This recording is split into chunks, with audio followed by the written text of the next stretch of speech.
Hello and welcome To the Point. I'm Lalit Mathur. Together, we will explore their journeys, the challenges they face, the deals they led, the teams they built, and the lessons they learned along the way. The idea is simple: to inspire and guide young professionals, industry experts, and students by sharing real stories, practical insights, and forward looking perspectives from those shaping the future of our industries. It's all about honest, insightful, and engaging discussions that get straight to the point.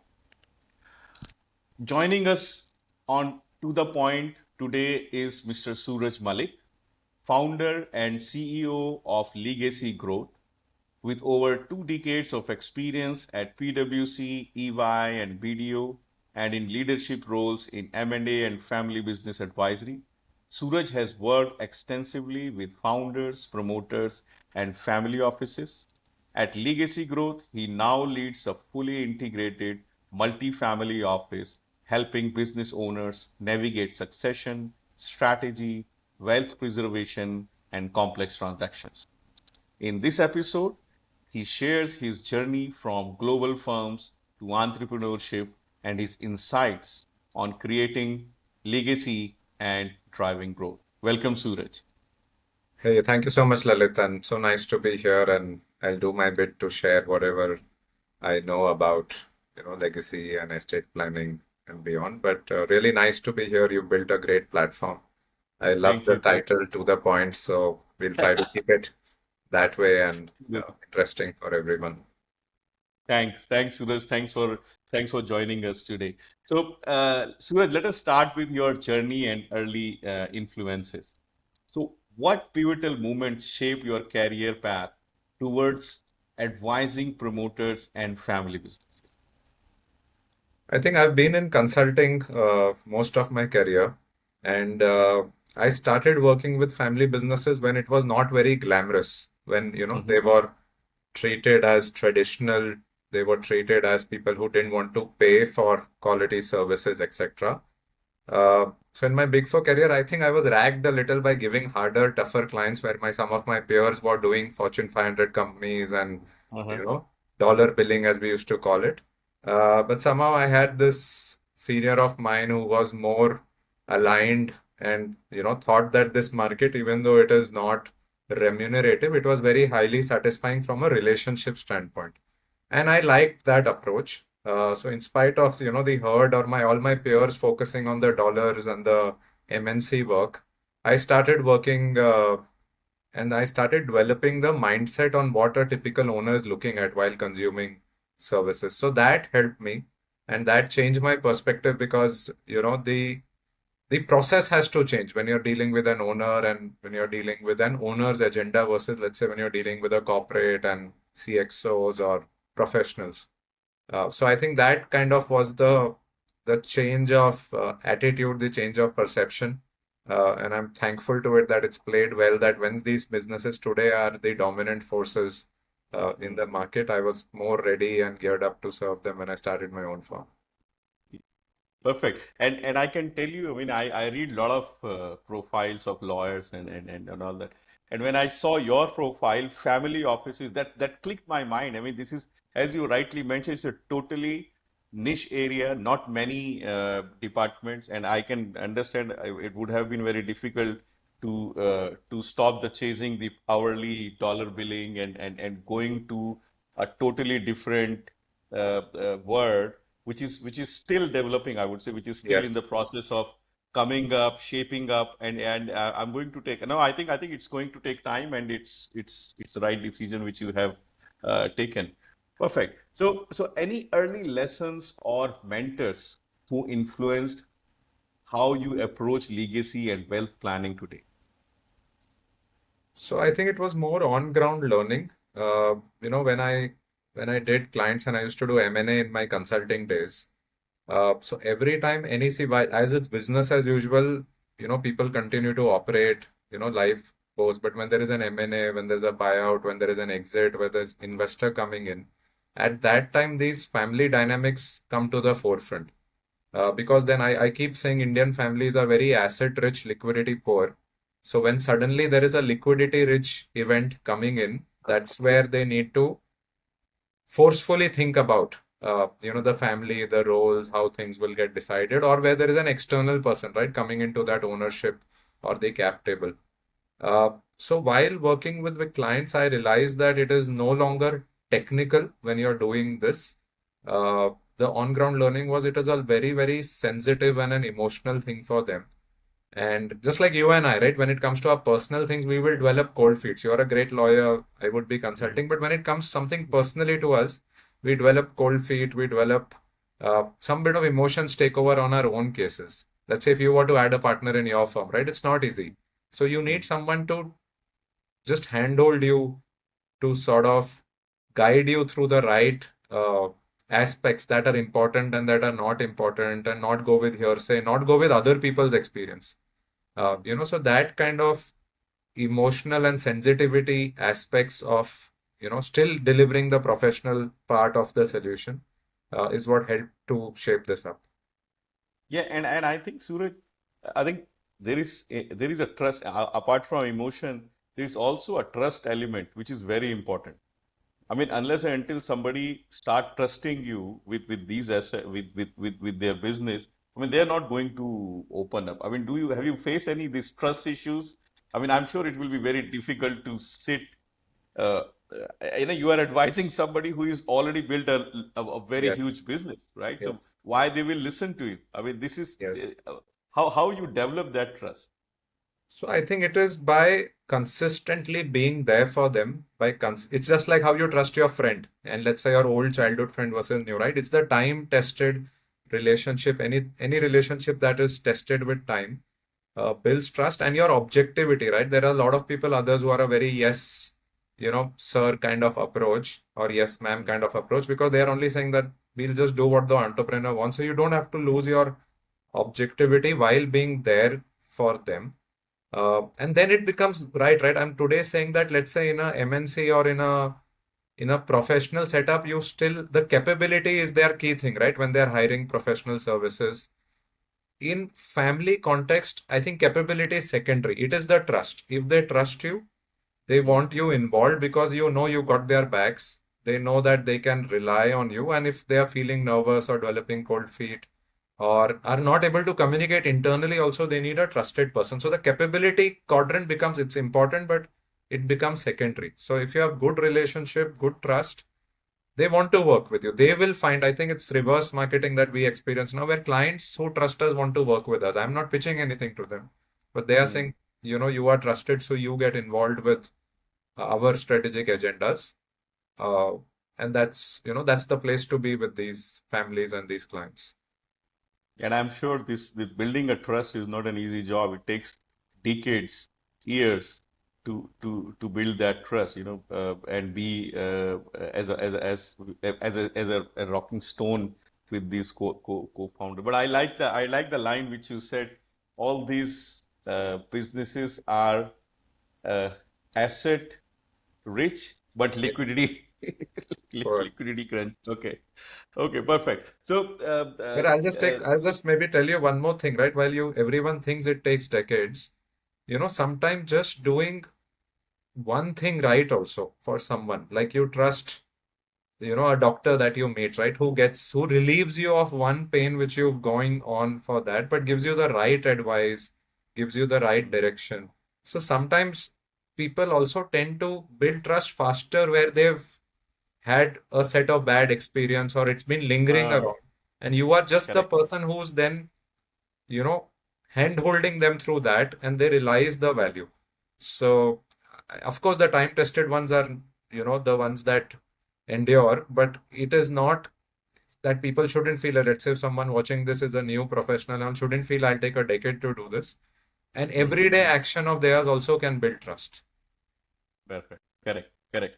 And also to the fact, I mean, you rightly said there are a lot of mistrust happening all over the world, right? Anybody coming with a honest opinion, with the hard work, with the honest opinion and the right approach. And I'm sure these founders have, or these family businesses have X-ray visions because they have set up multi-million dollar businesses. They know what is right, what is wrong, and they are pretty fast in understanding. I mean, they have these sort of X revisions.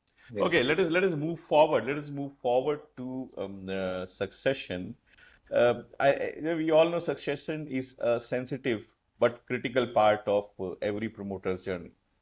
So, why do many founders delay succession planning, and what risk does that create for their business?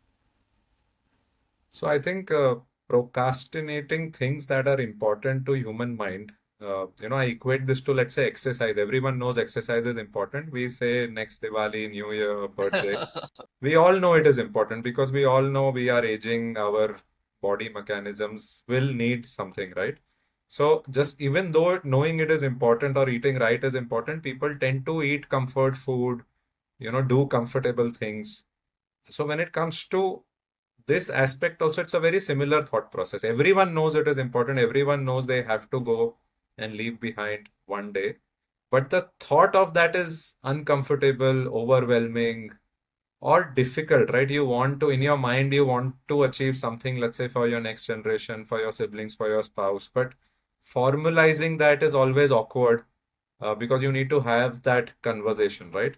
Uh, so so procrastinating is the easier thing because it is not like a business deal or a transaction or a purchase or a capex, which is more time or a tax return, right? We're on the due dates. I'm just saying today, right? That will get done. People will most people will be scampering left, right, center last week and today to finish that because there's a deadline. यहाँ पे the deadline is the deathbed, which people Hmm. feel that is still away, and then by the time they realize it is generally late or the next gen loses interest. So those are the second part of your thing, right? If you don't plan for transition, if you don't plan for giving clarity to whoever you are working day in, day out, right? For your wealth, for your business, they will either lose interest or develop a very negative bias to it that we don't know when will we get or how will we get or who will get. They so that's the pitfall, right? And then the business suffers, the family suffers, relationship suffers. It's in no one's interest. So procrastinating is comfortable, but the cost is very, very, very expensive, and sometimes it just kills the whole family and the business. Business itself. Yeah, obviously, all these big business, I mean, apart from family, there are thousands of other families who are dependent on the business itself. And now, Yes. now, if there is a big problem in the family itself, I mean, all these other families who are surviving on the business itself will also get affected. So, Suraj, tell me one thing. I mean, what are the essential building blocks of a successful succession plan? I think there are a couple of them. I would say four or five. The first thing is just clarity, right? That the family and the person building it, let's say the patriarch, should be clear on what am I doing. This is not a template approach. This is not something that you can ask ChatGPT or AI to, you know, or copy from someone else, right? Like your family is my family is whoever is listening to this. Everyone's plan will be different because our goals are different, our situations are different. Uh, so just like the flavor of the food in our houses is different, the flavor of your succession plan have to be different. But you need that clarity. Uh, and then you need to communicate that. You need to bring everyone to page because sometimes people will make plans, but in isolation, secretively, not be very communicative or cagey about it, to avoid that awkwardness. So that building block of saying, now I'm clear and the family is clear and they communicate, they start talking about it to say that we need to plan. This is the second sort of building block. The third building block is these are all just like a business deal you do, you do shareholders agreements, you do business contracts. In real life, they're only solving corner cases, right? Normal cases, no one even looks at those documents. So even in family, this is really for contingencies. Is everything is happy-go-lucky, people love each other, intention is right. They are not going to look at their succession documents or whatever. They will operate as families are meant to operate. So you have to factor contingencies. You have to factor the day where something goes wrong or someone starts thinking wrong or is misguided or is vulnerable or is experiencing something difficulty. So that contingency planning is uh, important. And final block is continuity, which means that this is not like a period that today you do something and you stop. You have to keep, it's like a living document. You have to revisit it. There are various stages in life, there are various milestone events, things, change and very dynamic in the world that we are there.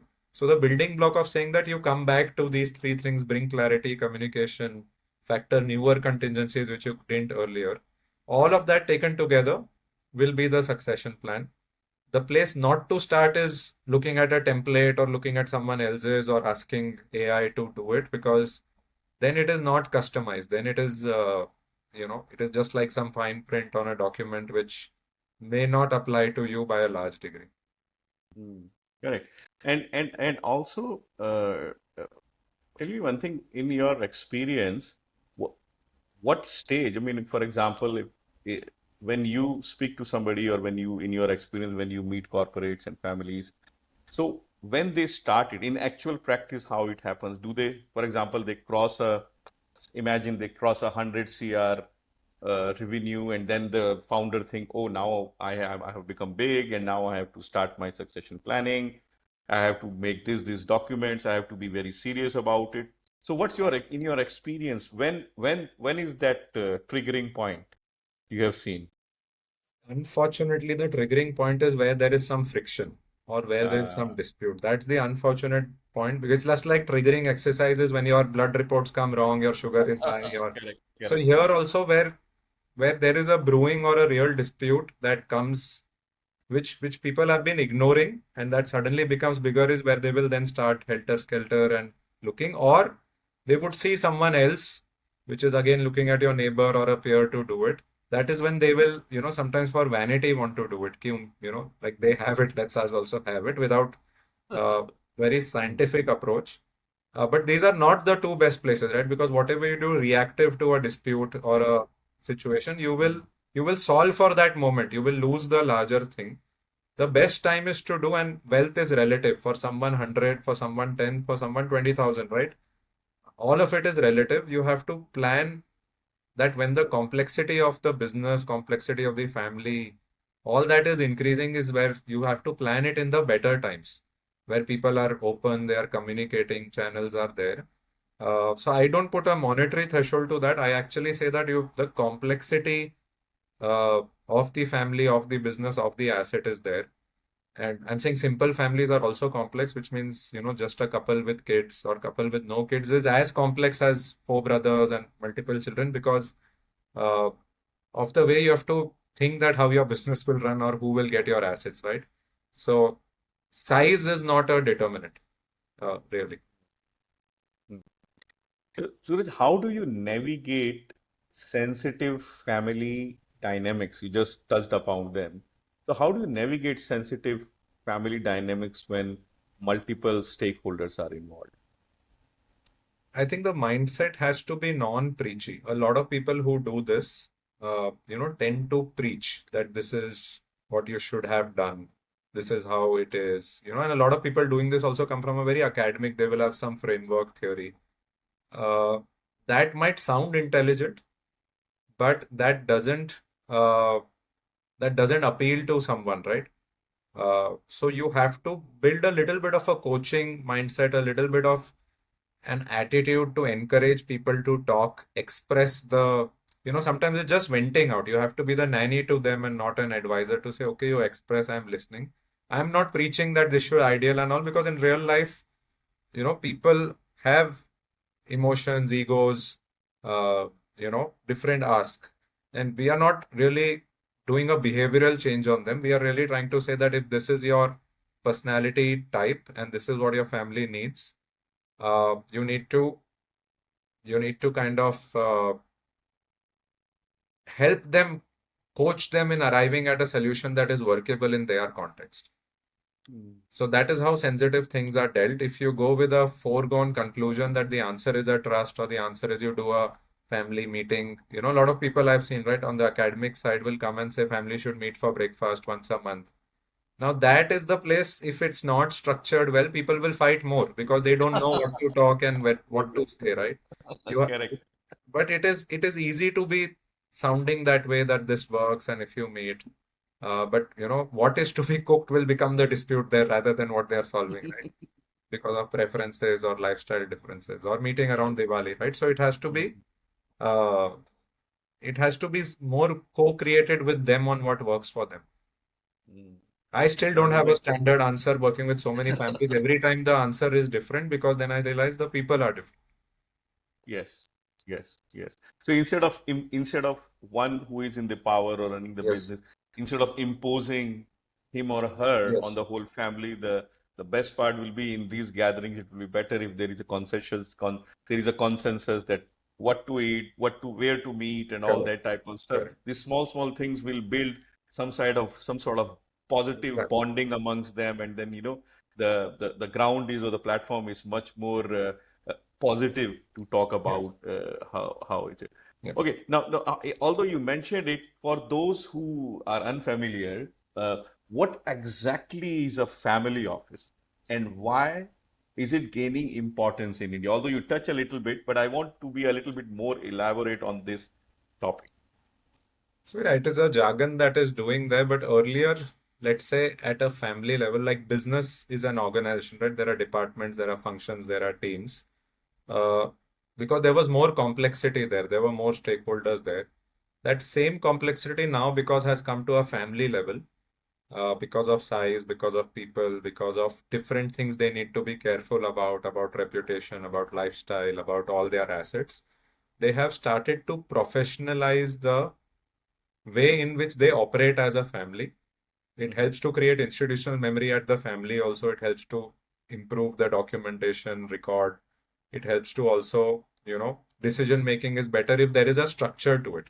Otherwise, it is all very informal, right? On a table, someone asking that this is what I'm mhm, doing. No one will, it will not get discussed there like it does in a boardroom. So, family office is just institutionalizing how a family operated earlier and then bringing people to do it. The glamorous part of it is again, people understand investments and all that, but there is a lot of boring, geeky, non-glamorous part about it in terms of governance, in terms of accounting, in terms of tax, in terms of legal. Uh, all of those things also puts together, build this organization that is dedicated to the family, that is not, and that is independent of the business, right? Because the business will have its own need. A business CFO or a business legal head will want that you just invest here and grow, right? But mhm, things like diversification, asset protection, this is not what someone in the business will think, because he's or she is all in that business. Their KRAs are different from what you need a family advisor to tell them, that how do they sort of risk manage, how do they do asset protection, where do they invest, and how do they monitor their own business. Sometimes you need to uh, help them, guide them through those things. So that is what people in a family office context. mhm. And I think to the second part of the question, why it's getting more popular. I mean, to my understanding, because now you see there are a lot of startup ecosystem, and then say, oh, you go to family office, you go to this family office, that family office. I think that whole momentum of this investment side of it, which you mentioned earlier, Yes, is has made it a little bit more glamorous, right? You have yes, VC, you have yes, private equity, and now you have family offices. So that glamour has started coming from this part. correct. But as you rightly said, that it's not, the glamour is one side, but then you have governance, you have control, you have actual business, you have all those precedents which are to be Yeah. followed is are all or are as important as having the glamour side of And family just office. communicate, right? Helping the family to communicate between themselves, aligning their calendars. I'm just saying there are a Mhm. lot of lifestyle, concierge, legal, tax pieces as well, which all need to fall in place. Mhm. So that's why this is important. And nowadays, wealth. So earlier we have seen the wealth was created over decades. The great grandfather has started something, and now the son is or the grandson is enjoying it. Now we have seen a lot of these first generation entrepreneurs, like opening a startup, having a lot of investment, growing that business. So, what is your take on that? Are these first generation entrepreneurs who are, no rich people, very, very quickly, you talk about any unicorn. Now you have the CEO or the founder or the co-founder have hell lot of money. So have you experienced those guys? I mean, I'm sure their thought process is different from the decade-old traditional businesses. So have you experienced any one of them who are thinking of doing a family planning or a succession planning, although too early for the first generation to start? But have you ever come across something, or what are your thoughts on that? No, I'll in fact tell you that because of this gen, that the one you're talking about, first gen, are generally better educated in terms of the formal education they go, are better networked, and against their previous generation who was very like 6 days a week in the factory Yeah, or in the office. yeah, They are traditional. Yeah. actually more aware and conscious. Okay, so the adoption rate for the new age or the new wealth is higher than the old age old wealth, because the old age old wealth is still unsure of giving up control or bringing someone close, right? Yes. Bringing an outsider close to the affairs, or willing to accept that they are, they are good at the business but not good at, let's say, Mm, communication, mm, governance, mm, what their role should be. So the new gen, uh, purely because of education and exposure, are far more receptive, and they want they are open to bringing in structures and professionals into their lives, because they see it also a longer play out, right? So I don't feel that there is uh, any resistance on their part at all. In yeah. fact, they are sometimes the drivers to their previous gen also to say that it's high time you start thinking about it, Mm-hmm. because we have, right? So sometimes the next gen plans for their own, let's say, kitty, and then they are nudging the parents to say, is it's time that you also think. Start doing things. And I think the way these companies, I'm talking about the new gen and the new companies which has come up in the past decade. I mean, the way they have scaled and they have uh, uh, grown is much faster pace as compared to the earlier traditional factories or traditional businesses. I think this can be one of the reasons, because these new gen leaders, they want, if they want to put a lawyer in the lawyer seat, they want to put a HR in the HR seat, they want to hire a good CEO who can drive the business rather than wearing multiple hats themselves and doing it. I mean, this the delegation from these young gen leaders have actually, taken the businesses far ahead in a very short period of time. Suraj, next coming back, going forward with these succession planning and all that. Uh, what are some common mistakes families make with estate planning and trust? I think this is the most important question of the whole podcast.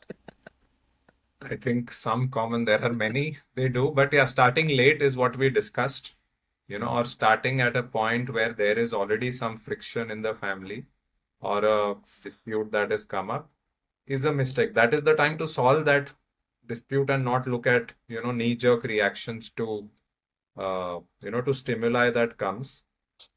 That is what I think. The next also is that sometimes not developing the next gen in terms of capability, in terms of attitude, right? It's not that you might be providing and, as the generation in charge doing something, but if you're not invested in developing the next gen to understand the importance of what they are going to inherit, what does it mean, what responsibilities does it come with, uh, that is the second also thing, right? Then in spite of best planning and all, if the human being who has to be part of the equation is not ready, uh, that kind of spoils the entire plan in some sense. And the third would be, not some people will just do it in 2025 and then, in 2035 pick it up. But by then things would have changed. And I'm just saying that not revisiting it also from time to time, because assets change, profile change, families, there are new entrants, people leave us. So these are the common mistakes that people do. And I will now add to say, like, how they are doing is to just rely on an online tool or a tech or a standard quote unquote template, right? That is also getting popular. People are thinking they are wiser, but Mm. It will not meet their needs. It could be a very generic-ish document. They may feel it is like, eating a supplement. It might be okay, but it's not solving for your pain. So, so you use AI to reaffirm things, but not as your base advisor on estate succession. It can't help you there. Yeah. And also I think as you rightly mentioned that there has to be a discipline, there had to be a consistency. I mean, you are always stressing upon that they should revisit it, I mean, they should not start something in 2025 and then go on to 2035, and then by the time the things have changed, the dynamics have changed. I think the easiest way for anybody who wants it, the way they do their tax filing or the way they sign their AGMs and board meetings. I mean, it can be a one-day event for the whole family to come together in a cozy environment, talk about it, and then I think that's the right way of knowing the whoever is in charge, that which part of the family is going in which direction. Instead of creating a big dispute after 8, 10 years, if it is, I would say it's a nip in the bud. Yes, If yes, you will do it right there, that, oh, him whether he is going in the right direction or not, or whether if he is going in the right direction, let us all help him in developing another business. Right? So I think exactly. I think all that thing can happen every year, just like your tax, just say your tax or your AGM or your income tax filing. I think that Exactly. would have helped the Exactly. family to come out with some sort of Yes. good resolution. Okay, so beyond succession, growth and exits often involve M&A, right? This is another area which you have been experienced and specialized in. So when should promoters consider M&A as part of their growth or exit strategy? So I think promoters today have to be conscious, right? Everyone has a set of skills and a bandwidth. Some promoters are great at, let's say, what we call 0-1 journey, to start a business, to bring it to a scale. Some are great at, let's say, 1 to 100, which is, a little higher scale and basic organization.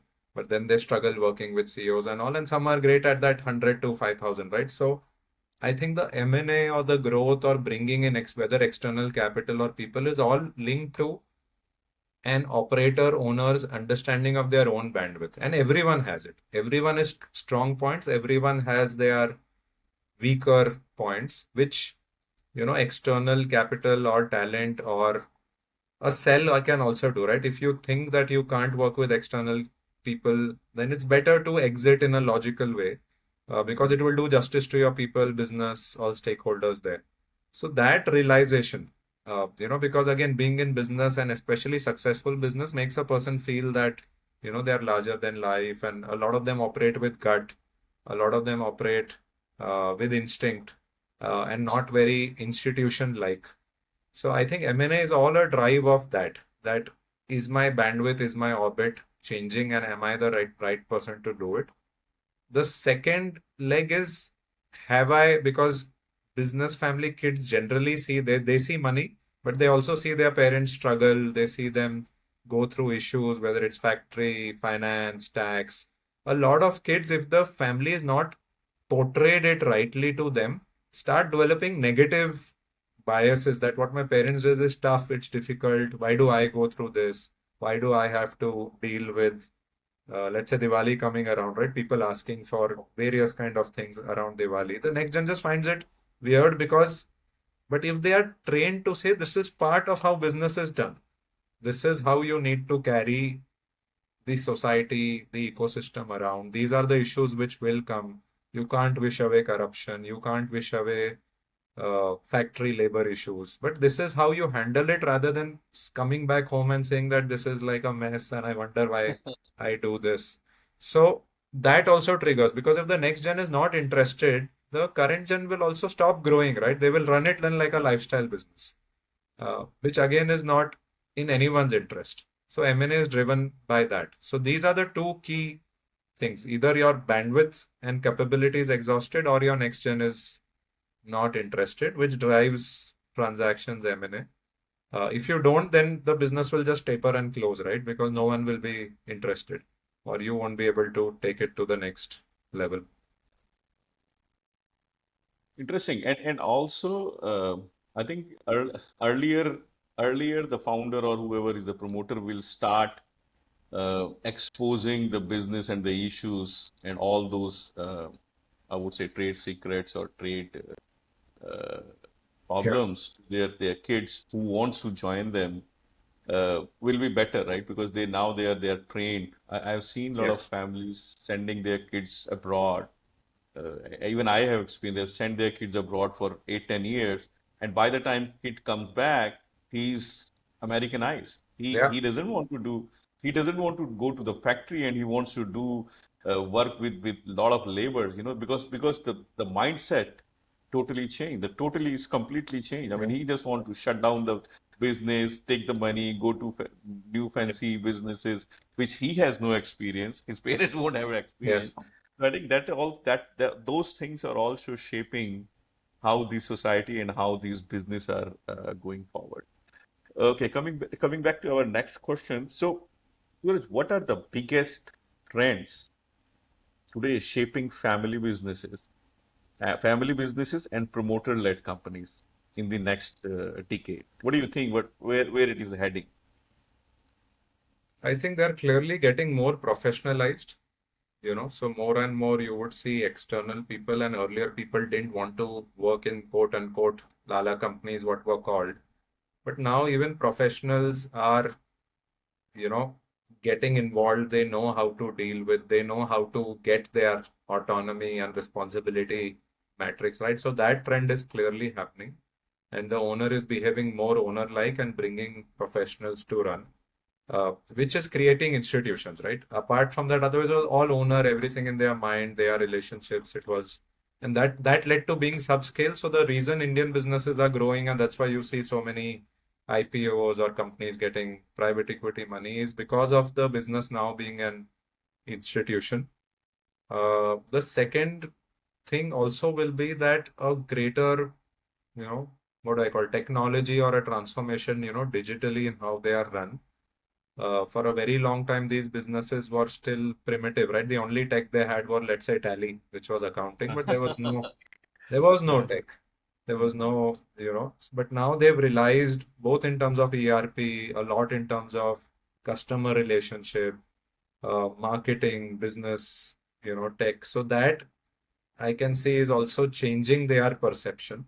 Like we are talking about succession plans not being updated. People didn't update their business brochures for a long time or True. participated in exhibitions which, Mm. in today's time were not relevant.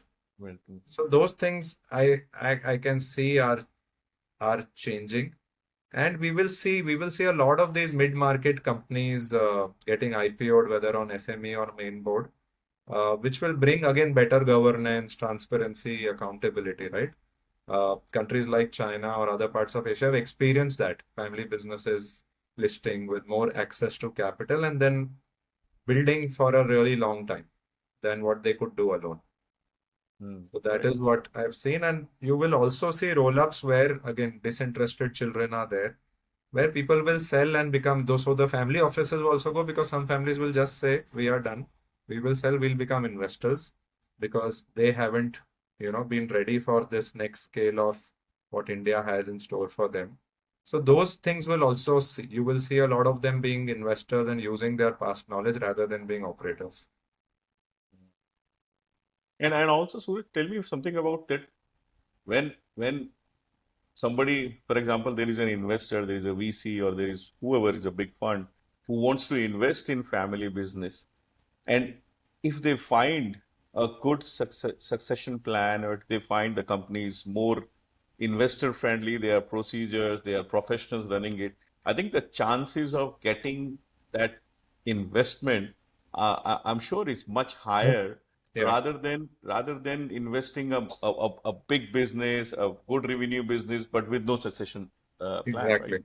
No, no, it is true. In fact, I know a lot of funds. This is for again mid-market companies. Now investors ask for, does the family have clarity? Who will be MD? Who will be control? They've started asking because they feel Asking. that if the family fights, they are going. But same, I also know in the early stage, right? We talked about new age. a lot of investors are today concerned in investing with couples who are founders, Mm. unless they have also planned, right? So imagine a new company, small company, or a couple who've not married but doing business together but are in relationship because they don't know, right? They don't know how their personal side of Yes. story will impact the business. Correct. So it's not Correct. succession, but they're saying you guys need to sort your family Mhm. dynamics clear, and Correct. only then, we will put money at stake with you guys. Mm. And it is because there have been so many episodes of the personal side going wrong and investors just left in, you know, with a Yeah, I mean, sinking yeah. ship, that the owner has lost interest or his family is in dispute or divorce or anything, and they are left, with Mm. nothing. They can't do anything. So they are more careful, and they are also nudging people to build family offices, think of succession, so on and so forth.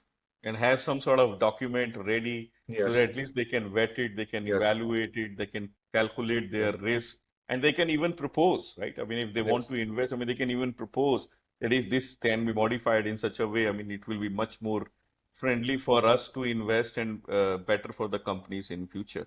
exactly. So now, and tell me, Suraj, I mean, now when you touched upon the technology part of it, so how will technology, for example, AI, blockchain, digital. There's so many technologies in the market. I think AI is the prominent one. Impact legacy planning and M&A. I mean, what do you think? I mean, this technology you touched upon it. How this is going to impact the new age business? I think so. M&A it will more because new age businesses, the more tech agile and adopted they are, will help them be more efficient and more competitive.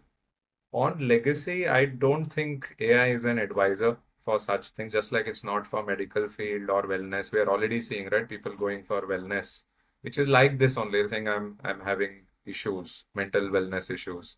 It doesn't work. AI can't solve that. This is also like a mental wellness, family wellness. So you need a person in the room working with you. But technology will, let's say, for families that are globally mobile, cross-border, or even spread, right?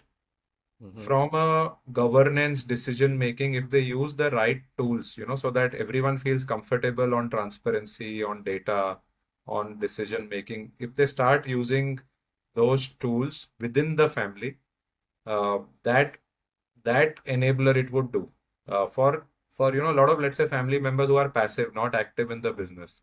They always want to know what's happening, how decisions are taken. They're economically interested, but they're not like active in terms of going to the factory or the office or the business.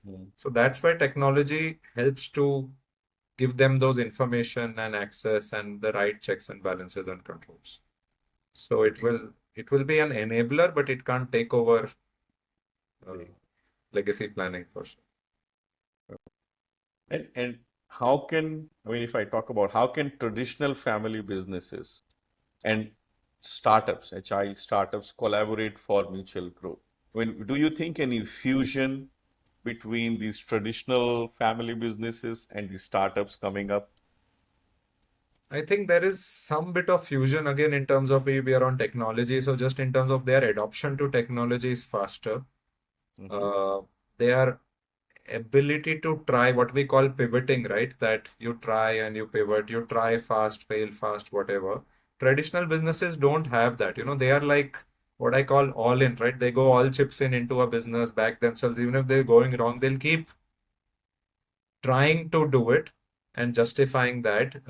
So working with closely or incubating startups will give them this whole tech edge to say we can faster adopt and we can pivot. There is no harm or there is no shame to admit that what you thought or what you were building was going wrong, and you can you know cut losses and do something else adjacent to it, uh, which these new age guys are only, let's say, mentally prepared to.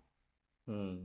So these are the benefits of that association in some sense, which people can. A lot of firms today have corporate venture arms and all, right, just to get access to what is new, what's happening new in their line of business or in their industry. Because sitting in, as I said, right, going 6 days, 5 days, 7 days to an office will not give them that access. They are not part of the ecosystem. Yeah. So it is as important as networking or an industry forum or whatever. This is like a forum for getting access to the what next. No, perfect. Thanks, Suraj. And before we wrap up, I know the times is Sure. running out and you have a meeting at 12. So before we wrap up, let us do a quick rapid fire. So one book or resource you recommend for family business leaders. Okay, I'm actually an anti. No books. I would feel every book is the author's own personal bias. I would feel that just, read a lot of articles, read the conceptual framework, but don't get influenced by someone else's Well, story, life story. okay, So no books okay, for family business. You read okay. fiction. That's Okay. A myth about succession or M&A you would like to bust. that it is only for the bigger guys, right? This is the myth. Uh, People feel it is only for Ambani, Adani startups, but mhm. wealth is relative, business is relative, so it is for everyone and not just for the big guys. Big guys. The most fulfilling part of your work.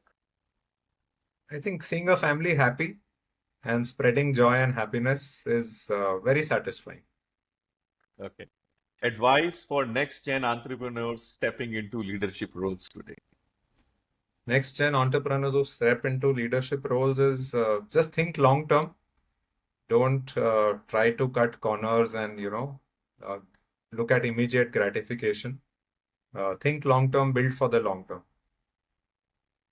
Your definition of legacy in one sentence. My definition of legacy, that's a new one. I would feel it is the common story that binds a family in terms of the values it should have. That is the legacy for a family. It has to be a common story for everyone that this is what we stand for, this is how we operate, this is how we think, and it is binding everyone. Very interesting. Very inspiring too. Okay. And to close, let us get really practical. For a Okay. founder or promoter listening today, what's the very first step they should take to start planning their legacy? The first step. First step is just to consolidate what they have.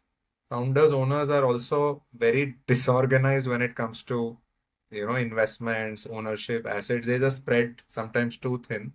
I would just think taking stock of what you have, because that defines what you're solving for, and some initial thoughts on who gets what, right? If you're not around, these are the first steps. The first step is not, again, I'm saying to look at a template or to look at a document, but just to see what do I have and what do I want. Clarity on that is good enough. You've solved 50% of the problem. Perfect. And finally, where can listener find Suraj and connect with you? I'm on your Link. podcast, but no, I'm quite. Otherwise, the only social media that I exist on is, and just like I told you about books and whatever, right? I'm not on any social media because, again, I think they influence your thought process. The only social media I'm on is LinkedIn. Uh, and otherwise, we can put my email at the end of the disk. But I'm Okay. otherwise fairly introvertish. I know that. Okay, perfect, Suraj. Thanks, Suraj. Thanks, Suraj. Thanks for having be with us on our podcast, and thank you for joining us on this episode of To the Point. I hope you found today's conversation as insightful and inspiring as I did. A big thank you to our guest, Mr. Suraj, for sharing their journey, experiences, and valuable perspectives. If you enjoyed this episode, do follow the series and share it with your colleagues, friends, or anyone.